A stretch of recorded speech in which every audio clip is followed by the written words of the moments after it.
Hello students, कैसे हैं आप लोग। देखिए, आज शुरू करते हैं सॉलिड स्टेट का दूसरा पार्ट वन हम कवर कर चुके हैं और हम लेक्चर छोटे छोटे रखेंगे, ज़्यादा बड़े नहीं रखेंगे और थ्रू आउट सब कुछ सॉलिड स्टेट का एक एक कॉन्सेप्ट क्लियर करेंगे, कुछ भी छोड़ना नहीं है, सब कुछ समझना है। तो चलिए शुरू करते हैं। देखिए, सबसे पहला जो टॉपिक है वो है true solid and pseudo solid. ठीक है, तो ट्रू सॉलिड और सूडो सॉलिड क्या होता है देख लेते हैं। Only the crystalline solid are the true solid. तो इस लाइन को पढ़िए, यहाँ पे लिखा हुआ है कि सिर्फ क्रिस्टलाइन सॉलिड ही ट्रू सॉलिड होते हैं, एमॉर्फस नहीं होते हैं। एमॉर्फस सॉलिड ट्रू सॉलिड नहीं होते हैं। देखो, एमॉर्फस सॉलिड क्या होते हैं, जिनको हम सूडो सॉलिड भी बोलते हैं। एक्चुअली क्या होता है कि ये एक तरह से सुपर कूल्ड लिक्विड होते हैं। ठीक है, लिक्विड को बहुत ज़्यादा ठंडा कर दोगे, फ्रीज कर दोगे ना, तो वो बन जाते हैं सूडो सॉलिड। हाँ, हाई विस्कोसिटी लिक्विड की बात हो रही है अभी। विस्कोसिटी का मतलब क्या होता है, गाढ़ापन। तो जो गाढ़े लिक्विड होते हैं, ऐसा मटेरियल जो लिक्विड फॉर्म में हो, जिनकी विस्कोसिटी बहुत ज़्यादा हो, ठीक है, तो वो अगर जम जाता है, बहुत सुपर कूल हो जाता है, तो वो हमको सॉलिड दिखने लगता है और उसी को हम एमॉर्फस सॉलिड या फिर सूडो सॉलिड कहते हैं। ठीक है, एग्जाम्पल के लिए glass of the window panes. तुमने देखा होगा कि पुराने घरों में जो पुराने घर होते हैं उनमें जो विंडो, बहुत पुराने जो विंडो होते हैं ग्लास के, वो नीचे जो है एक लेयर जम जाती है थीक, ऐसे यहाँ पे नीचे। ठीक है, ऊपर तो पतली होती है लेकिन नीचे लेयर जम जाती है। तो वो क्या होता है, देखो, सूडो सॉलिड में ना, यानी कि एमॉर्फस सॉलिड में ना, फ्लो करने की प्रॉपर्टी होती है। ये फ्लो कर सकते हैं, हाँ उतना फ्लो नहीं करते जितना गैस और लिक्विड फ्लो करते हैं, पर ये फ्लो करते हैं, है ना। ये रिजिड नहीं होते उतना, क्रिस्टलाइन सॉलिड की तरह ये रिजिड नहीं होते।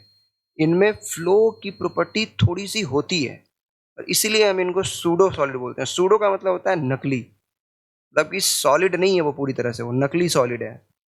ट्रू सॉलिड तो होते हैं क्रिस्टलाइन सॉलिड। ठीक है, अब चलो आगे देखते हैं। आगे नीचे क्या लिखा लिखा हुआ है, further it may be pointed out that due to short range order possessed by amorphous solids, small part of amorphous solid may be crystalline while the rest may be non-crystalline. These crystalline part of the amorphous solid are called crystallites. देखो, ये क्या कह रहा है कि अब तुम amorphous solid के अरेंजमेंट को अगर देखोगे ना, तो उसमें भी कहीं कहीं तुमको अरेंज्ड कंस्टिट्यूएंट पार्टिकल्स दिख जाएंगे, बिल्कुल एक ऑर्डर में। तो यार, अरेंज अगर दिख गए तो आप तो ये बोलोगे ना कि अगर अरेंज्ड है तो ये वाला हिस्सा क्रिस्टलाइन की तरह होगा, है ना। तो एक एमॉर्फस सॉलिड में क्या होता है, कुछ जो अरेंज्ड कंस्टिट्यूएंट पार्टिकल्स होते हैं वो क्रिस्टलाइन उनको आप बोल दोगे, और जो अरेंज नहीं होते हैं, जो ऐसे होते हैं बिल्कुल डिसअरेंज, उसको आप नॉन क्रिस्टलाइन बोलते हो। तो एक एमॉर्फस सॉलिड में आप अरेंज्ड ऑर्डर भी देखते हो, डिसअरेंजमेंट भी देखते हो। तो जो अरेंज ऑर्डर है वो तो क्रिस्टलाइन सॉलिड को फॉलो कर रहा है ना। ठीक है, तो देखो, दीज क्रिस्टलाइन पार्ट, वो पार्ट जो क्रिस्टलाइन है, ठीक है ना, जो अरेंज्ड है एमॉर्फस सॉलिड का, उसको हम क्या कहते हैं, क्रिस्टलाइट्स। ठीक है, इसको याद रखना, क्या कहते हैं, क्रिस्टलाइट्स कहते हैं। ठीक है, आगे जैसे ये देखो, एक बहुत इंपॉर्टेंट नोट्स लिखा हुआ है यहाँ पर, any material can be made amorphous और glassy either by rapidly cooling its melt और फ्रीजिंग इट्स वेपर। तो कोई भी मटेरियल जो है ना, आप उसको एमॉर्फस बना सकते हो। बहुत सारे ऐसे मटेरियल हैं जिनको आप एमॉर्फस और ग्लासी बना सकते हो। कैसे कैसे बना सकते हो, देखो, by rapidly cooling its melt. उसका जो मेल्ट है, उसका जो पिघला हुआ पार्ट है ना मटेरियल का, मेल्ट, या फिर उसका जो वेपर है, तो आप मेल्टेड पार्ट को, मटेरियल के पिघले हुए पार्ट को रैपिडली कूल कर दो, जितनी जल्दी हो सके ठंडा कर दो। जैसे ही आप रैपिड कूल करोगे ना, तो वो एमॉर्फस बन जाएगा या फिर ग्लासी बन जाएगा। फिर से सुनो मैं क्या कह रहा हूँ, किसी मटेरियल को अगर आपको एमॉर्फस बनाना है, तो आप उसके मेल्ट पार्ट को क्या करोगे, रैपिड कूल कर दोगे, तुरंत ठंडा कर दोगे। जैसे ही आप रैपिड कूल करते हो, वो क्या हो जाता है, एमॉर्फस बन जाता है। या फिर उसके वेपर को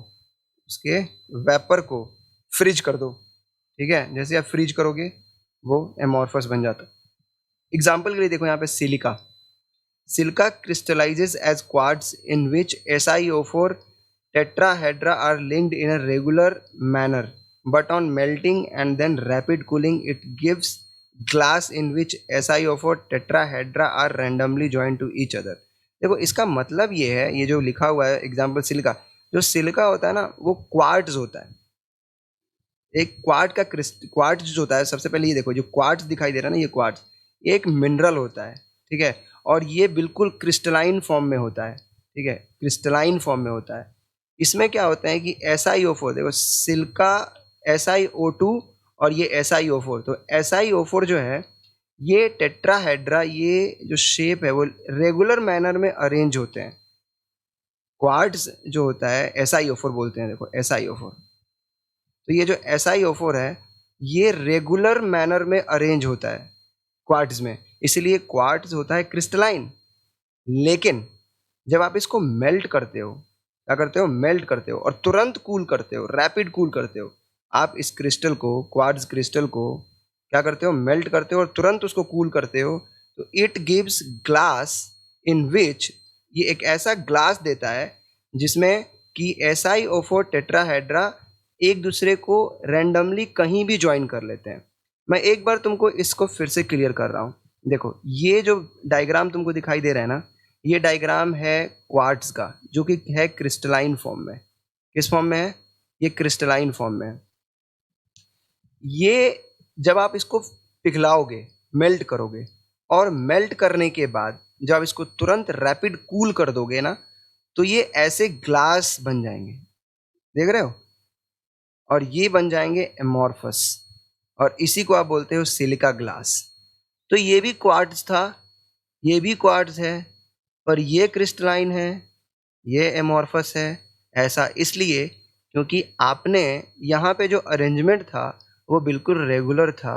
जब आपने इसको मेल्ट किया और मेल्ट करने के बाद आपने इसको रैपिड कूल किया, तो जो अरेंजमेंट हो गया SiO4 का, ठीक है, SiO4 टेट्राहेड्रा का जो अरेंजमेंट हो गया वो रैंडमली कहीं भी किसी से ज्वाइन हो गया, कोई भी कंस्टिट्यूएंट पार्टिकल कहीं भी रैंडमली ज्वाइन हो गया, तो ज्वाइन होने की वजह से आपको क्या मिल गया, एमॉर्फस, क्रिस्टलाइन से एमॉर्फस, ठीक है। इसीलिए ये जो सिलिका ग्लास है ये भी क्वार्ट्ज से बनाते हैं, ये एमॉर्फस होता है जबकि ये क्रिस्टलाइन होता है। तो क्वार्ट्ज के दो फॉर्म होते हैं, एक क्रिस्टलाइन और एक एमॉर्फस। एमॉर्फस कैसे मिलता है आपको समझ में आ गया होगा। देखो इसके अलावा भी बहुत सारे मटेरियल हैं, कुछ एलॉयज भी हैं मटेरियल के, ठीक है, जो कि आप उनको कन्वर्ट कर सकते हो ग्लासी फॉर्म में या फिर एमॉर्फस में, क्रिस्टलाइन से एमॉर्फस में कन्वर्ट कर सकते हो आप। चलिए आगे, uses of amorphous solid. Amorphous solid का यूज़ क्या है, तो देखो पहला यूज़ तो ये है कि आप एमॉर्फस सॉलिड को इनऑर्गेनिक ग्लास बनाने में यूज़ करते हो, कंस्ट्रक्शन में बहुत यूज़ होता है ये, लेबोरेटरी में जो आप बीकर देखते हो, लेबोरेटरी प्रोडक्ट्स बनाने में इसका यूज़ होता है। दूसरा, another well non amorphous solid is rubber. जो रबर होता है, ये रबर, ये भी बहुत ही वेल नॉन एमॉर्फस सॉलिड कहलाता है। ये क्रिस्टलाइन नहीं होता, बिल्कुल ध्यान दोगे, रबर एक क्रिस्टलाइन सॉलिड नहीं है, ये एमॉर्फस है। और रबर का यूज़ क्या होता है, टायर बनाने में, जूते का जो सोल होता है उसको बनाने में, एटसेट्रा। तीसरा इंपॉर्टेंट यूज़ ये है, a large number of plastic which amorphous solids are being used in articles of everyday life. तो आप रोज़मर्रा की ज़िंदगी में बहुत ही बड़ी संख्या में प्लास्टिक का यूज़ करते हो, वो भी एमॉर्फस सॉलिड ही होते हैं, ठीक है। और अगला है amorphous silica has been found. तो ये जो सिलिका है ना, सिलिका, ये क्या होता है, सिलिका, ये बहुत ही, इसका एक इम्पॉर्टेंट यूज़ है, ये बेस्ट मटेरियल है सनलाइट को इलेक्ट्रिसिटी में कन्वर्ट करने का। किसमें, इलेक्ट्रिसिटी में कन्वर्ट करने का, समझ रहे हो बात को, सनलाइट को इलेक्ट्रिसिटी में कन्वर्ट करने के लिए सिलिका का यूज़ करते हैं, और सिलिका जो है वो एमॉर्फस सॉलिड है। और जाते जाते एक इंटरेस्टिंग बात बता दूं मैं आपको, वो ये कि आप ये जो डायग्राम देख रहे हो, ये वाला डायग्राम, इसको बोलते हैं कॉटन कैंडी। बचपन में आपने इसको खाया होगा, ठीक है, लपेट के देते थे, बेचने वाले आते थे।